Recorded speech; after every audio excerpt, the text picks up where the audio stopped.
ذرا کھوکر صاحب کا اس پہ کامنٹ لے لیں. سر پی ٹی آئی اور جے یو آئی اگر ان کے درمیان یہ معاملات فائنلائز ہو جاتے ہیں تو کیا وہ جو فچ کی رپورٹ آئی ہے ابھی 2 دن پہلے وہ درست ثابت ہو سکتی ہے لگتا ہے آپ کو؟ تحریک انصاف کے پاس 2 ہی راستے ہیں اس حکومت کو رخصت کرنے کے, ایک پارلیمان کے ذریعے اور ایک سڑک کے ذریعے.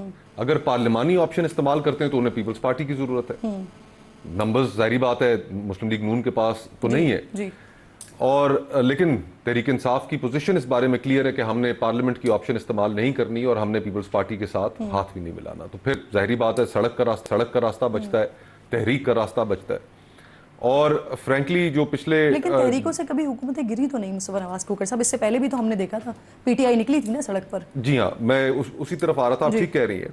1.5 سال پہلے کے جو واقعات ہوئے اس کے بعد ہم نے دیکھا پی ٹی آئی نے متعدد دفعہ کوشش کی کہ لوگوں کو باہر نکال سکے. 8 تاریخ کو جو الیکشنز ہوئے, 9 تاریخ کو الیکشنوں پہ ڈاکہ پڑ گیا, مینڈیٹ چوری ہو گیا, لیکن اس کے باوجود پی ٹی آئی کو خاطر خواہ سڑکوں پہ لوگوں کو نہیں نکال سکی. اور ایسی سچویشن میں جب ان کی اپنی پارٹی کے اندر لوگ کہہ رہے ہیں کہ خان صاحب تھوڑی نکلیں گے, ہمیں لوگوں کو نکالنا پڑے گا. ایگزیکٹلی, اور اسی وجہ سے تحریک انصاف یہ سمجھتی ہے کہ اگر انہوں نے سڑک کے ذریعے حکومت پہ پریشر بڑھانا ہے یا اسٹیبلشمنٹ کے اوپر پریشر بڑھانا ہے تو انہیں پھر مولانا فضل الرحمان صاحب کی ضرورت ہے. اس میں بھی کوئی دو رائے نہیں ہے کہ مولانا فضل الرحمان صاحب وہ حیثیت رکھتے ہیں کہ وہ ایک خاطر خواہ کراؤڈ جمع کر کے اسلام آباد لا سکتے ہیں. عمران خان صاحب کے دور میں 2 دفعہ انہوں نے ایسا کیا, جب مسلم لیگ نون اور ان کے تعلقات بڑے اچھے تھے. جب پی ڈی ایم بنی تھی تو مولانا صاحب نے 2 دفعہ اسلام آباد کی طرف وہ آئے اور دونوں دفعہ بڑا خاطر خواہ مجمع لے کر آئے. تو اگر تو وہ مجمع نکالنے میں کامیاب ہوتے ہیں, لے کر آتے ہیں اسلام آباد کی طرف, تحریک انصاف بھی اس میں شامل ہوتی ہے, خیبر پختونخوا حکومت بھی وہاں سے ایک بڑا ریلا لوگوں کا لے کر آتی ہے, تو ظاہری بات ہے پھر سڑک کے اوپر ایجیٹیشن تو ہو جائے گی. اور ساتھ ہی ساتھ ہمیں یہ بھی ذہن میں رکھنا چاہیے کہ اس وقت عام پاکستانی جو ہے وہ کیا سوچ رہا ہے. کیا وہ اس اسٹریٹ موومنٹ کو ویلکم کرے گا, اس کے بارے میں کیا احساسات ہوں گے. آج فرینکلی پاکستان کے اندر ایک عام آدمی جو اپنے گیس اور بجلی کے بل نہیں دے پا رہا, بچوں کے اسکول کی فیسیں نہیں دے پا رہا, وہ اپنے گھر کے کچن کا خرچہ نہیں چلا پا رہا, اس کی تمام تر ہمدردیاں ان کے ساتھ ہوں گی. تو حکومت جہاں پر ریلیف نہیں دے پا رہی وہاں پر حکومت کے پاس ایک مورل اتھارٹی بھی نہیں ہے. ہمارے نقطہ نظر کے مطابق پورے پاکستان کا بچہ اس وقت جانتا ہے کہ حکومت کس طرح لائی گئی ہے اور کس طرح بٹھائی گئی ہے.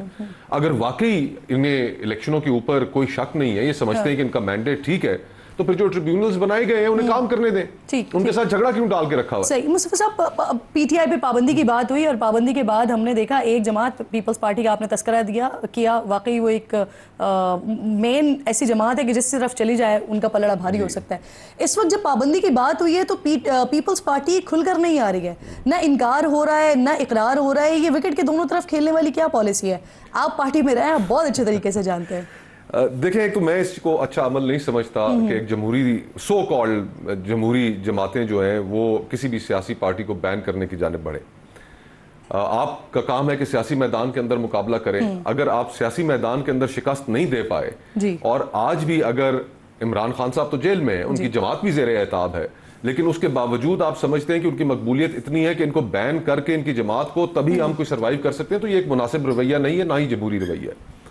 پیپلز پارٹی انفارچونیٹلی کہ اس کا جو زیادہ ایک ٹلٹ ہے پچھلے کچھ سالوں میں ہمیں نظر آیا کہ پاور پالیٹکس کی جانب اس کا جھکا ہوا ہے. اور جو پالیٹکس شہید بی بی کی تھی یا جو پنجاب اور خیبر پختونخوا میں جو لوگ توقع کرتے ہیں بلاول صاحب سے کہ وہ اس طرح کی پالیٹکس کریں گے, اس فیصلے کے بعد اور اس فیصلے میں جو کنفیوژن نظر آ رہی ہے, یہ ڈیلیبریٹ کنفیوژن نظر آ رہی ہے, میرے خیال سے پیپلز پارٹی کے جو ڈیموکریٹک کریڈینشلز ہیں ان کو ٹھیک ٹھاک دھچکا پہنچے گا. میاں نواز شریف صاحب کو بھی ٹھیک ٹھاک دھچکا پہنچے گا کہ کہاں وہ میاں نواز شریف جو جن کے حقیقی سیاسی سفر کی ابتدا میں ڈکٹیشن نہیں لوں گا سے ہوئی تھی, آج اختتام پذیر جو حکم میرے آقا پر. جی, پیپلز پارٹی مان جائے گی؟ کیونکہ کل فیصل وارڈا صاحب تھے پروگرام میں, وہ کہہ رہے تھے بجٹ بھی تو ہو گیا تھا نا, یہ بھی ہو جائے گا. دیکھیں, جو موجودہ حالات ہیں, جو جماعتیں حکومت میں ہیں, ان کے پاس وہ سپیس نہیں ہے کہ نہ کر سکیں. ناصر بٹ صاحب ایسا ہی نہیں, ایسا بالکل نہیں ہے. یہ بات ان کی ٹھیک ہے کہ دیکھیں نا, آپ حکومت کے کام اگر سپریم کورٹ کرنا شروع کر دے گا, پابندی کا فیصلہ کس نے کیا؟ دیکھیں نا, نہیں, ایک شہباز شریف صاحب نے کیا, نواز شریف صاحب نے نہیں. دیکھیں, ایک میں بات بتاؤں آپ کو, میاں نواز شریف صاحب جماعت کے صدر ہیں، شہباز صاحب یا وزیر اعلیٰ مریم نواز شریف صاحبہ، مجھے یہ پتہ ہے کہ وہ ہدایت لے کے صبح بھی جاتے ہیں اور شام آپ کو بتاتے ہیں کہ ہم نے جو آپ نے حکم کیا تھا اس کے مطابق ہم حکومت چلا رہے ہیں. بیسیکلی پابندی کا فیصلہ جو ہے وہ نواز شریف صاحب کا ہے. دیکھیں ابھی جو ہوا ہے نا کہ ہم نے پیپلز پارٹی اب ہمارے ساتھ مان گیا کہ ٹھیک ہے، آپ بتائیں ہم پابندی کیوں کہہ رہے ہیں لگا رہے ہیں؟ 9 مئی آپ کو یاد ہے کیا کر رہی ہے سر؟ 2 سال سر ٹائم ہو گیا نا اس کو. اس وقت تو بہت سارے لوگ کہہ رہے تھے، انفیکٹ بلاول صاحب کا بھی مجھے یاد ہے وہ اسٹیٹمنٹ جس میں انہوں نے کہا تھا کہ پابندی لگانی چاہیے ایسی جماعت پر. دیکھیں نا ہم اس کو کورٹ میں لے کے جائیں گے، کورٹ سے ڈیسیژن لیں گے کہ جو حالات سامنے رکھیں گے. 9 مئی کا سر پہلے ریفرنس بھیجنا ہے نا آپ نے، لیکن ابھی فیصلہ کس نے کیا کہ پابندی لگانی ہے؟ دیکھیں ہم نے ابھی جو حالات نظر آ رہے ہیں آپ کے سامنے، سر شہباز شریف صاحب نے کیا یا میاں صاحب نے کیا؟ نہیں فیصلہ بڑے میاں صاحب کرتے ہیں. پھر میں آپ کو ایک بات بتاؤں، میں بھی پابندی کے حق میں نہیں ہوں، میاں صاحب بھی نہیں ہے، لیکن آپ بتائیں یہ فتنہ آدمی ہے جس کا نام سیاسی ورکر ہوں نا، سیاسی ورکر کسی کی پابندی پہ خوش نہیں ہوتا، لیکن جو حالات آپ کے سامنے ہیں، عمران خان کیا کر رہا ہے؟ آپ مجھے بتائیں آرمی پہ حملے ہوئے، یہ کوئی پاکستانی کرتا ہے؟ سر کوئی پاکستانی اس چیز کے اوپر جو ہے نا نہیں کہہ سکتا، اس کی حمایت نہیں کر سکتا. یہ عمران خان کہتا ہے نا میں نے بات آرمی چیف سے کرنی ہے. بھائی آپ نے بات آرمی چیف سے کیوں کرنی ہے؟ بات آپ نے کرنی ہے حکومت سے، چاہے اپوزیشن ہے. اور پھر اس کا کیا مطلب ہے کہ جی میں جیل میں ہوں، میں باہر آؤں گا؟ باہر وہ آئے گا جب عدالت اس کو بے گناہ سمجھے گی. حکومت اس میں کوئی آتنی کاری کی حکومت، ہم چاہتے ضرور ہے کہ یہ اندر رہے. یہ فتنہ شخص ہے، اس کے ہوتے ہوئے پاکستان میں امن نہیں ہو سکتا. ٹھیک میمن صاحب، یہ جو سلسلہ ہے سر مخصوص نشستوں کے حوالے سے اب ریویو میں چلی گئی ہے حکومت اور لگا بھی دیا گیا ہے معاملات کو گرمیوں کی چھٹیوں کے بعد. تو یہ جو 15 دن والا فیصلہ آیا ہے کہ 15 دن کے اندر اندر یہ فیصلہ کرنا تھا، الیکشن کمیشن نے سیٹیں الاٹ کرنی تھی، یہ لٹک تو نہیں جائے گا اس سے؟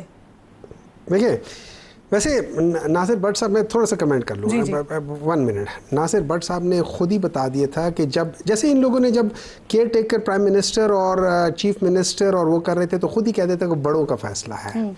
آج بھی یہ بتا رہے ہیں کہ میں بھی نہیں کرنا چاہتا تھا، وہ بھی نہیں کرنا چاہتے تھے، لیکن بڑوں نے فیصلہ کیا ہے. جب سارے نہیں یہ کہہ رہے ہیں وہ بھی نہیں کرنا چاہتے تھے، وہ بھی نہیں کرنا. ان کے ابھی الفاظ تھے واپس میاں صاحب بھی نہیں چاہتے. اب وہاں پہ ان کو سمجھ آ کے اوپس سچ کہہ دیا. سر وہ بتائیں ہم جن کے پاس اختیار ہی نہیں ہے ڈیسائیڈ کرنے کا، ان کے ساتھ بات کر کے کیا کریں گے؟ سر وہ کہہ رہے ہیں نا بطور سیاسی ورکر نہیں چاہتے. نہیں دیکھیں 1 منٹ مجھے بول لینے دیں. آپ اپنے بارے میں مجھے بعد میں کریکٹ کر لینا. چلے آپ ٹھیک ہے. دیکھیں اس طرح ہے کہ ان کو پتہ ہے کہ میرٹ پہ یہ ہم سے نہیں جیت سکتے، یہ نہیں جیت سکتے. ہم ان سے 10 قدم آگے، ہم ان سے بہت تیز ہیں. ٹھیک ہے نا. تو اس کے بعد ان کے پاس ایک ہی چیز رہ جاتی ہے، امپائر اپنا کرو، اس بندے کو ہٹا دو. وہ فلموں میں نہیں دیکھتے وہ ایک ریس ہو رہا ہوتا ہے، ویلن اور وہ ہوتے کیا ہیرو ہوتا ہے، ہیرو اچھا جا رہا ہوتا ہے، ویلن کبھی ایک چیز اس کے کرتا ہے، کبھی اس کو پکڑ کے غائب کر دیتے ہیں، کبھی اس کے وہاں لڑائی ہوتی ہے. یہ بیسیکلی وہ کام کر رہے ہیں آج کے اس میں. اب آ جاتے ہیں آپ نے جو سوال کیا.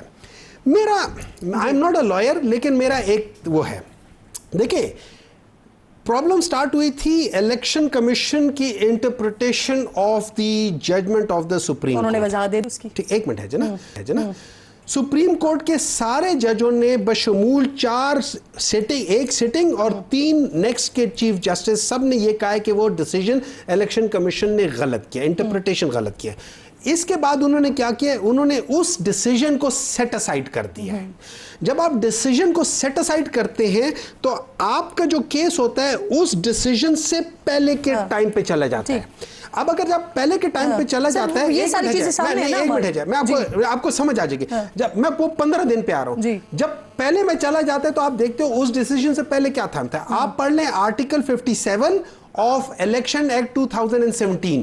وہ آپ کو بتاتا ہے کہ آپ کو جو الیکشن سمبل ہے وہ آرٹیکل 57 کا 2 کا سب کلوز ایج ہے، جو کہتا ہے کہ آپ یہ آپ سمبل دیتے ہو ایک پولیٹیکل پارٹی کو. سر وہ سارا پروسیس ہو گیا نا، پھر عدالت سے فیصلہ آ گیا، پھر اب 3 لوگ چلے گئے ریویو میں. اب ریویو کی جو اپیل ہے وہ سماعت کے لیے مقرر ہو گئی گرمیوں کی چھٹیوں کے بعد. میرا سوال بہت معصومانہ اور سادہ سا سوال ہے کہ 15 دن کا معاملہ لٹک تو نہیں جائے گا اس سارے معاملے میں؟